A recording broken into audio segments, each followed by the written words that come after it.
ભાઈ શ્રી અને સગાઈ કહી શકું અને મારા પરમ મિત્ર કહી શકું એવા મેરુભાઈ અને સમગ્ર ગામ અને 12 બીજના ધણી અને પોકરણગઢના પીર એવા પીર રામદેવ પીરનો હુકમ થાય અને અહીં આવવાનું થાય. કલાકારની જિંદગીમાં એક વાત એવી જીતભાઈ કે જેટલા વધારે માણસ ને એટલી વધારે મજા આવે. પણ ક્યારેક ક્યારેક એવું બને કે ભૂખો માણસ ઝાડની અંદર પથ્થર મારતો હોય ને. ભાવનગરની અંદર પ્રોગ્રામ હતો ને મારા પરમ મિત્ર બિરાદરે બહુ એક સરસ વાત કરી હતી. કોઈએ પૂછ્યું કે આ ઝાડ છે, આંબલીનું ઝાડ છે, એમાં પથ્થર શું કામ મારે? કે હું ક્યાં આંબલીના ઝાડમાં પથ્થર મારું, હું કાતરાને આટું છું, મને ભૂખ કાતરાની છે, આંબલીની નથી. એટલે હજારો લાખો કરોડો પાંદ હોય, કદાચ ડાળી હોય, ભૂખ એની ન હોય. અમુક અમુક એવા કલાકાર હોય કે જેને ભૂખ છે કાતરા રૂપી માણસની હોય. એટલે ક્યારેક ક્યારેક ઓછા માણસો હે ને, હા ઈ કામ કરી જતા હોય. કલાકારમાં અહીં જે નાચતા હતા 5000 50,000 ની મેદની હોય, એવડો મોટો માહોલ થયો હોય. 12 બીજનો ધણી પોકરણગઢનો પીર સાક્ષાત આ પટાગણમાં જાણે એની હાજરી હોય, અને છતાં એક પણ માણસ માથું ન હલાવે ને તેથી એમ લાગે કે આપણે એક જ ગાવા વાળા છે ને આપણે એક જ સાંભળવા વાળા છે. ખાલી કાયા લઈ અને આવીને બેસી જવું એનો કોઈ મતલબ નથી હોતો. પણ પીર રામદેવ 12 બીજનો ધણી અને પોકરણગઢનો પીર કહી શકાય. હું મારા ડાયરાની અંદર બહુ એક જાહેરમાં વાત કરું છું કે હિન્દુસ્તાન નહીં, સમગ્ર વિશ્વની કોઈ પણ ભૂમિ ઉપર જઈ અને જે કઈ કિતાબ હોય, જે કઈ ઇતિહાસ હોય, જે કઈ લખાયેલ પાના હોય, પછી ત્રાંબાના પત્રે લખાઈ હોય કે કાગળના પાના ઉપર એક એક ઇતિહાસ ખોલી અને ઉખેરી અને વાંચી લેવાની છૂટ છે તમને. પણ એવા બહુ ઓછા દાખલા હશે કે કોઈ એક વ્યક્તિ, કોઈ એક દેવળથાન, કોઈ એક દેવ, કોઈ એક પીર, કોઈ એક પીરાણું, કોઈ એકે બે સ્વરૂપ ધારણ કર્યા હોય એક જ સમયે. આ દાખલા વિશ્વની અંદર હિન્દુસ્તાન અને આ ભૂમિ સિવાય ક્યાંય નથી ઘટ્યા. 3-4 એવા પાત્ર છે કે વેજાજી અને જેસાજીનું બારવટું હતું અને વીર માંગડા વાળાની આંગળી જ્યારે પધરાવવાની વાત આવી હતી ને, વીર માંગડા વાળાની આંગળી પધરાવવા ગયા હતા એને મોક્ષ મળે એટલે, અને રાજનું તેડું આવ્યું કે જેસાજી અને વેજાજીને રાજની અંદર હાજર કરો. એ તેડાનું ફરમાન આવ્યું, બે હાજર નતા, પણ એક વીર માંગડા વાળો હતો કે જેસોજી અને વેજોજી બે મિનતો અને બે ઘોડલી અલગ અલગ અસવાર થઈ બે ચહેરા ધારણ કરીને કચેરીની અંદર જઈને ઊભી ગયો હતો. એક ઉદાચારાની રાજબાઈ બિકાનેર કુંવર, બિકાણાનો ધણી પૃથ્વીરાજ રાઠોડને તકલીફ પડી હતી ને, તેથી ચરાડવાના પાદરમાં ઊભી અને રાજબાઈ ઉદાચારાને એમ કહેતી હતી કે તું વયો જા, તું જા કચેરીની અંદર, અકબરની કચેરીમાં ઊભો રે, રોજા ભરાય ત્યાં ઊભો રે અને મને 3 નાદ કરજે નાભીના. નકર કડ આગરો, કડ ચરાડવો ને કડ દિલ્હી. આનો અંતર તો જો, ત્રીજા હાદે પૂગવું, ત્રીજા નાદે પૂગવું કોઈ નાની વાત નથી. પણ ઉદાચારાની રાજબાઈ છે એ દુજાણું ધોવા બેઠી હતી, ધૂણા મૂકી અને દુજાણું ધોતી હતી. અને ટૂંકમાં વાત કરી દઉં, દિલ્હીની અંદર અકબરની કચેરીમાં લીલાદેને લઈ અને પૃથ્વીરાજ ઉભો હતો ને, બરાબર પાલખી છે એ ઉપાડવાની તૈયારી હતી અને પૃથ્વીરાજ છે એ હાથ કરે છે કે આવજે ઉદાની રાજબાઈ, આવજે ઉદાની રાજબાઈ, આવજે ઉદાની રાજબાઈ. 3 હાથ કર્યા ને, રાજબાઈના કાને હાથ નતો પૂગ્યો. લીલાદેને કીધું કે આ ચરાડવાના પાદરમાં જે ચારણની જોગમાયા મળી હતી એમ કહેતી હતી કે રાફડા કોઈ દી સુના ન હોય, પણ આ રાફડો કદાચ ખાલી હશે. 3 હાથ કર્યા, હજી આવી નથી. કે પૃથ્વી યાદ કર, હાથ કરવાનું નહીં કીધું, નાદ કરવાનું કીધું હશે. કે હા કીધું તું નાદ કરવાનું, કે તો હજી એકવાર કોશિશ કર. દિલ્હીની અંદર અકબરની કચેરીમાં ઉભો ઉભો પૃથ્વીરાજ છે એ નાદ કરે છે કે આવજે ઉદાની રાજબાઈ, આવજે ઉદાની રાજબાઈ. અને આવજે ઉદાની રાજબાઈ શબ્દ પૂરો થયો ને, કડ આગરો, કડ ચરાડવો ને કડ દિલ્હી. ઉદાચારાની રૂપસિંહણ રાજલ બની દડકી હતી તું દિલ્હીને કાંગરે. અકબર છે, અકબરને ઉપાડીને ગાદીએથી પછડાટ મારી દીધી હતી. અકબરને કીધું તું કે આ રોજા તારા ભરાવવાના બંધ થઈ જવા જોઈએ. નકર નાની બુઢી ડોહી રોટલો કરતી હોય અને તાવડી ઉપરથી રોટલો છે એનું પડખું ફેરવે ને એટલી ઘડીમાં હું તારું રાજ અકબર ફેરવી શકું. ઉદાચારાની રાજબાઈ છે. અને એમાં એક ઘટના એવી બની હતી કે ત્રીજો હાથ થયો, આ પ્રાણ આ વાતની અંદર છે. ત્રીજો હાથ થયો ને, રાજબાઈ મેં કીધું દુજાણા ધોતી હતી ને, એ સમયે દુજાણાને નથી મૂકી શકે એમ અને પૃથ્વીના હાથને જાકારો નથી દઈ શકે એમ. એ પછી એની રાજબાઈએ એક રૂપ રાજલ ધારણ કર્યું ને એક વેજલ ધારણ કર્યું. બે હતી વેજલ દુજાણા દોતી હતી ને રાજલ છે એ અકબરની કચેરીએ પૂગી હતી. અને એક મેં કીધું જેનું નામ, જેના નામથી હું ને તમે મળ્યા છે, પોકરણગઢનો પીર, 12 બીજનો ધણી પીર રામદેવ. એક બાજુ રામદેવ પીરના લગ્ન લેવાય છે પોકરણગઢની અંદર, બાજોટ ઉપર બિરાજમાન છે.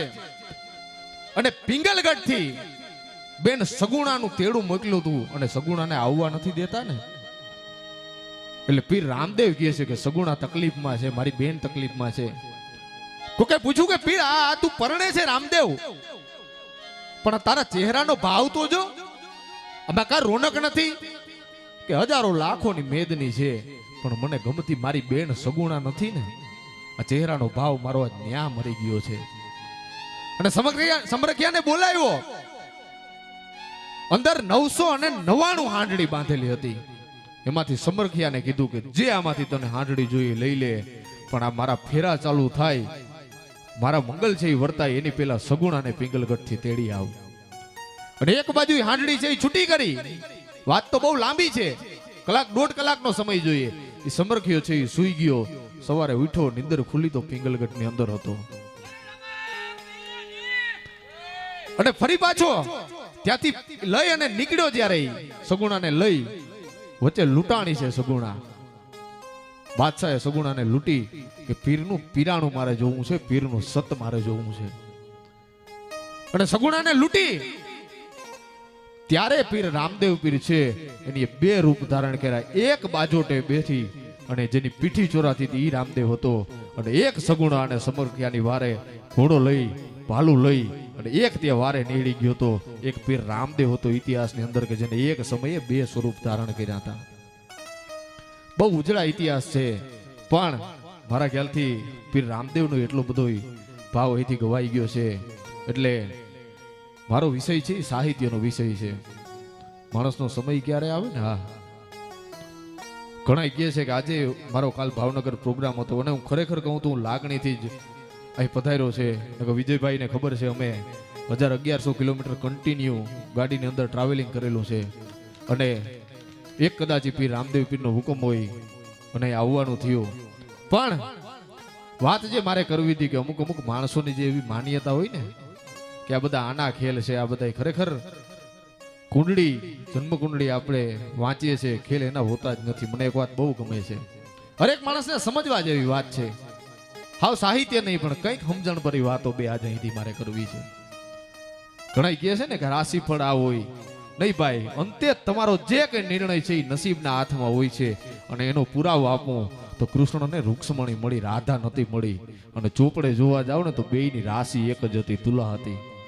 રાધાને મૂકવી પડી હતી અને રૂક્ષ્મણી હારે જીવન એને કાઢવું પડ્યું હતું. પણ આવી હજારો વાતો, લાખો વાતો છે ઇતિહાસની, પણ મંચ છે આજ મારા ખ્યાલથી ખેલૈયાઓનું છે. અને વાત એ પણ મારે કરવી છે. પણ એક વાત મારે એવી કરવી છે કે મેર સમાજ છે ને ખુમારી વાળી કોમ છે, અને સાહિત્યકાર મારે બનવાનો એક મેઇન મુદ્દો એ છે. બાકી આ રાજબાએ મને ખોબલે ખોબલે દીધું, મારે કંઈ ઘટતું નથી. રામદેવે મને બહુ ઘણું દીધું, પણ એક દ્રશ્ય નજરની સામે એવું ઊભું થતું હતું કે કલાકારોને હું અને તમે 5 લાખ 7 લાખ 2 લાખ 50,000 દઈને બહારના કલાકારોને આપણે તેડાવીએ છીએ. એક નાથા મોઢાને યાદ કરે છે, એક નાગાર્જુન સિસોદિયાને યાદ કરે છે, એક આ લીરબાઈને યાદ કરે છે. પણ એના વગરના મેં કિતાબમાં ત્યાં સુધી વાંચેલું છે મેર સમાજનું કે અત્યાર સુધી ધીંગાણા થયા ને 5454 સુરવીર આપણી નાયતમાં થઈ ગયા. એકવાર જોરદાર તાળીઓથી વધાવી લ્યો. અને એક મારો નિર્ણય એ હતો કે કદાચ મને આવી સરસ્વતી છે, વાણી દીધી છે, તો આમાંથી જેટલા હું જાણી શકીશ, જેટલાને ઉજાગર કરી શકી ને, મળતા પહેલા મારે આમાંથી 2-4 ને ઉજાગર કરીને જવા છે. અને મેં તો ત્યાં સુધી કીધેલું, કોઈ અતિશયોક્તિની વાત થાય તો માફ કરજો, કે કદાચ તમારા સંતાનને એ સમય ન મળે કે મહાભારત નથી વાંચી શકતા, ભગવત ગીતા નથી વાંચી શકતા, કોઈ ગ્રંથો નથી વાંચી શકતા, પણ જિંદગી જીવવા માટે મેર સમાજનો એક ગ્રંથ ઉપાડીને વાંચી લેવો ને 100 પાનાનો, એમાં મહાભારત આવી જાય મારા ખ્યાલથી, ગીતા આવી જશે, અને બીજા જે કંઈ સાર છે ને એ આવી જશે. હનુમાનનું પાત્ર છે ને નાગાર્જુનનું પાત્ર ખૂબ વિચારજો, હરખાવજો એને બેયને. હા, મેં સૌથી પહેલા એક વાત કરી હતી કે રામ રાવણનું યુદ્ધ થયું ને તેથી રામને જરૂર પડી હતી કે આ સમગ્ર ફોજ છે એમાં એવો કોઈ ફોજી ખરો, એવો કોઈ વાનર ખરો, એવો કોઈ સૈનિક ખરો કે આ સમંદરને કૂદીને જાય અને એ માહિતી છે લંકાની મારા સુધી પહોંચાડે. પણ સરતા છે ને હાકલ લાગી ને તેથી મને નાગાર્જુન હનુમાન જેવો લાગતો હતો કે છે કોઈ એવો કે આ રણને કૂદીને જાય.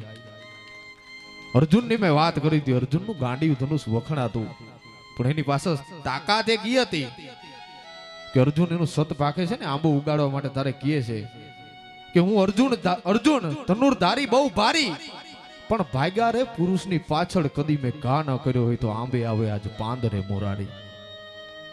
પણ એવું ને એવું પરાક્રમ નાથા મોઢવાડીએ નહોતું.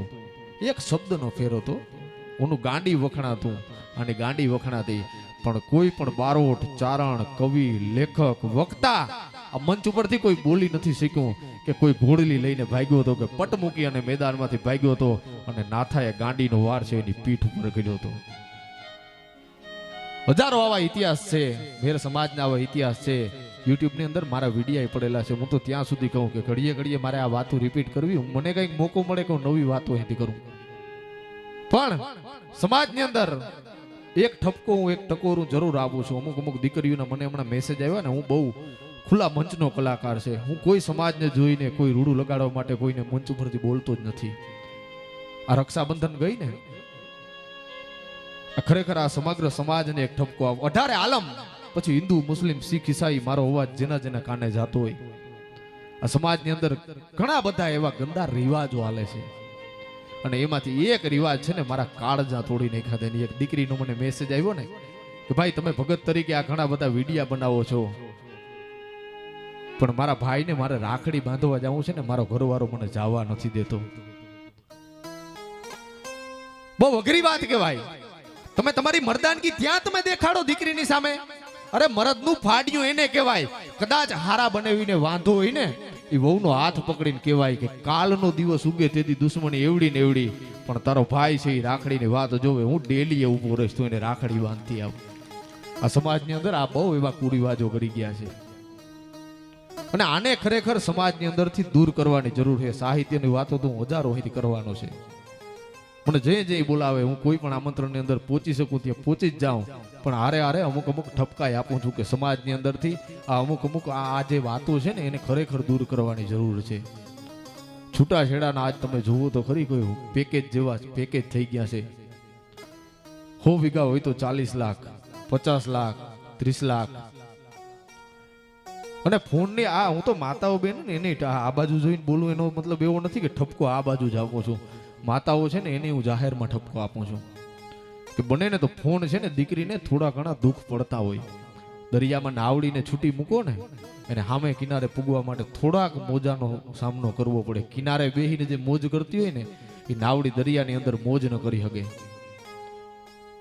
ક્યારેક એવી આશા, એક મેસેજ મને મળ્યો તો ઇન્સ્ટાગ્રામની અંદર કે આજકાલની સાસુ છે ને વહુ આવે ને તો એની પાસેથી ઈ સમજણની આશા રાખીને બેસે છે કે જે સમજણ એના ખુદમાં 45-50 વર્ષે આવી હતી. 20 વર્ષની દીકરી છે એ તમારા ઘર હે અને તમારા ઘરમાં એને ઢળતા બહુ વાર લાગે. એ દીકરીને એને સમય આપો થોડો. એટલે ક્યાંક ને ક્યાંક સમાજને ટકોર કરતા. અને અંતે એક વાત મારે અહીંથી ઉધમસિંહ સરદારની કરવી છે, કારણ કે ખુમારી વાળી કોમ છે ને, વલ ઘોડા વલ વાકડા હલ બાંધવાને હથિયાર જાજી ફોજુમાં મારે જીકવું ને મરવું એક જ વાર. આ દુહાને સાર્થક કરતી મેર સમાજની કોમ છે આ. અને જનની જણતો ભગત જણજે, કા દાતા કા સૂર, નહીતર રેજે વાંજણી તારા મત ગુમાવીશ નૂર. આ એક જ ભાગ્યશાળી નાયત એવી છે કે જેને દાતારે જન્મો, સંતે જન્મો, સુરવીરે જન્મો. હા, અને મેર સમાજ માટે ખરેખર ગૌરવની વાત ઈ છે કે આપણી એક જ એવી કદાચ એવી જ્ઞાતિ હશે મને ખબર નથી, પણ જેને નોખી ભાષા મળી, નોખા રાહડા મળ્યા, નોખા ઘરેણા મળ્યા, નોખા ઘરના ઢાળ મળ્યા, નોખા પહેરવેશ મળ્યા. મેરનો માટી વિડ્યો હતો આ તો હવે તો પહેરવેશ બધા હરખા થઈ ગયા, કોકના રવાડે ચડી જાય. આ અમે રવાડે ચડ્યા ને કે ઇન્સર્ટ ક્યાં આપણામાં હતું જ. પણ સમાજની અંદર એક ગૌરવશાળી એવી કોમ એટલે મેર સમાજ. અને જ્યારે એટલું મળ્યું છે ને એ ગૌરવશાળી કોમને યાદ કરી અને નાગાર્જુન સિસોદિયાને હું તમે ઓળખીએ છીએ, પણ એક વાત મારે અહીંથી સરદાર ઉધમસિંહની કરવી છે. હા, માણસના મગજમાં ક્યારેક અમુક કહે ને કે મારાથી કંઈ થતું નથી. આપણે કહે ને કે આ કામ તારે કરવાનું છે કે ભાઈ મારાથી નહીં થાય, કાં તો પછી 5-15 દીમાં આપણે એ કામને મૂકી અને બીજે રવાડે ચડી જઈએ. પણ વાત એક એવી કરવી છે કે મગજમાં માણસને ખીલી એકવાર ઠુકાઈ જાય તો એ ખીલી કેટલા સમય સુધી રહે. ઉતરે ને નામન ચિત્તમાં હાવત જે ગજ શીશ ચડ્યો બદલાય ને બીટ બિલો રીતણો જેને જન્મ થતા ઘાટ ગીડ્યો. બહુ મને ગમે છે આ પંક્તિઓ. છેલ્લો શબ્દ ખાલી પકડી રાખો ને કે જેનો જન્મ થતા એને જી ઘાટ ઘડવામાં આવે ને ઈ ઘાટ એનો ફરે નહીં. 13 એપ્રિલ 1919 ના દિવસે જલિયાવાલા બાગ છે એની અંદર માઇકલો ડાયર અને જનરલો ડાયરે મશીન ગનોની છૂટ આપી હતી કે જે કોઈ આંદોલનકારી છે ને એની ઉપર મશીન ગનો ખડકી દો, ઓપન ફાયર કરો, એની ઉપર છૂટું તમે ફાયર કરો, જેટલા મરે એટલાને મારી નાખો. પણ ત્યાં તો 5-15 દીનું ભૂખ્યું ચકલા આવી ટોળું પડે ને એમ મશીન ગનું ઈ દાણાની જેમ એક એક માણસને મંડીથી વીણવા અને વીણાઈ ગયા. એમાં એક નાનો એવો 18-19 વર્ષનો યુવાન છે, એ પાણીની ડોલ લઈને આંદોલનકારીઓને પાણી પીવડાવતો હતો. અને એમાં સરદાર ઉધમસિંહ જેનું નામ અને સરદાર ઉધમસિંહ છે એને જોઈ લીધું કે એકો એક ટપોટપા માણસ વીણાય છે. હાથમાંથી ડોલ પડી ગઈ, પાણીના ગ્લાસ નાખી દીધા અને ઈ પટાંગણની અંદર જલિયાવાલા બાગની અંદર ઊભીને ઈ માણસ એક પ્રતિજ્ઞા લે છે કે આ મશીન ગનું ફોડે છે એને તો જીવતા જવા દઈશ, પણ આના ઓર્ડર ઉપર જેની સાઈન કરી એને મરતા પહેલા મારું નહીં તો હું સરદાર ઉધમસિંહ ન કહેવાઉં. અને ઈ માણસે કેવી પ્રતિજ્ઞા લીધી. 13 એપ્રિલ 1919 થી લઈ અને ઈ માણસે ખોટા કાગળિયા બનાવ્યા, ખોટા સર્ટિફિકેટો બનાવ્યા, ખોટા પાસપોર્ટ બનાવ્યા, દેશ ફર્યો, બાંગ્લાદેશ ગયો, બીજા દેશ ગયો. હિસાબ કર્યો ઈ માણસે 21 વર્ષ કાઢી નાખ્યા એક માણસનો બદલો લેવા માટે થઈને ને મારવા માટે થઈ. અને અંતે ઈ સમય આવ્યો 1940 13 માર્ચ લંડન ની અંદર એક મીટિંગ હતી અને આ ઓ ડાયર જનરલ ઓ ડાયર ત્યાં ઉપસ્થિત હતો અને એનું ત્યાં ભાષણ હતું. 1919 નો બદલો હિસાબ કરજો, 1940 માં ઈ માણસની અંદર હજી ખટકે છે ઈ માણસ. અને 1940 ના બરાબરી દિવસે 13 માર્ચ ના દિવસે કિતાબમાં અંદર કોતરકામ કરીને પિસ્તોલ રાખી અને સરદાર ઉધમસિંહ અંદર ગયો. અંદર જઈ અને બરાબર જે ડાયર ઉભો તો ઓ ડાયર ઉભો તો એની છાતી ઉપર 1, 2 અને 3 ગોળી ધરબી દીધી. એનું જીવ લઈ અને સરદાર ઉધમ બોલ્યો તો કે હું હિન્દુસ્તાનનો સરદાર છે, મારી પ્રતિજ્ઞા જ પૂરી થઈ. જલિયાવાલા બાગ ની અંદર જે મારણ થયું હતું ને એ મારણના ઓર્ડર ઉપર સાઇન કરનારા ઓ ડાયર ને આજે મેં પડદા મેં જ્યાં જવું હતું ત્યાં મેં સીધાવી અને પુગાડી દીધો છે. હવે જેને જે ફાંસીને માછડે લટકાડવો હોય ને ત્યાં લટકાડી દીધો. હિન્દુસ્તાનના ઇતિહાસ બહુ ઉજળા છે, પણ લાંબી વાતો મારે અહીંથી કરવી નથી, સાજી વાતો કરવી નથી. મેં કીધું માહોલ છે એ રાસોત્સવનો છે અને ખરેખર બોલવું અમને ક્યારેક ક્યારેક છે ને થોડું અઘરું લાગે, કારણ કે આપણે ક્યારેક ક્યારેક કહેતા કલાકાર રૂપિયા લે છે 2 લાખ રૂપિયા.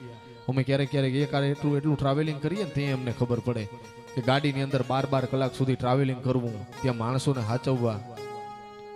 મોટા કાલો આપણે એમ થાય કે કલાકારો આવે ને કોઈને મળતા નથી, અભિમાની છે. અભિમાની ન હોય, અમારે એક પોતાનો ટાઈમ હાચવવો હોય. ખરેખર પેલા મને ખુદને એવું થતું, પણ પોકરણગઢના પીર 12 બીજના ધણી પીર રામદેવનો હુકમ થયો અને અહીં ખાસ અમારે ઉપસ્થિત રહેવાનું થયું. એકવાર આ પટાંગણને વંદન, એના ચરણોમાં વંદન, 12 બીજના ધણી પીર રામદેવના ચરણમાં વંદન. મેરુભાઈ અને વનુ મારી દીકરી થયો, મને વાલી છે. આમ તો ઉંમર તો મારી નાની છે, પણ એ તો છે ને ક્યારેક ક્યારેક એવું હોય. ખાસ એના મેસેજ આવતા હતા કે રાજવીરભાઈ તમે આવજો. એટલે અમે ભાવનગરથી મેન વિજયભાઈ ઉજાગર હતો ને તોય કીધું કે જ્યારે પહોંચીએ ત્યારે તો પૂર્ણાહુતિ પહેલા આપણું પહોંચવું ત્યાં જરૂરી છે. હા, એટલે સર્વે લોકોનો લાખ લાખ ધન્યવાદ. આ રાજબાઈ વીર વચરાજ પીર રામદેવના ચરણમાં વંદન કરતા રાજવીર વડોદરાના સૌને જય માતાજી. અને અહીંથી ભાઈશ્રીને વિનંતી કરું કે જે કંઈ તમારો કાર્યક્રમનો દોર હોય એમને આગળ વધારો. જય હો.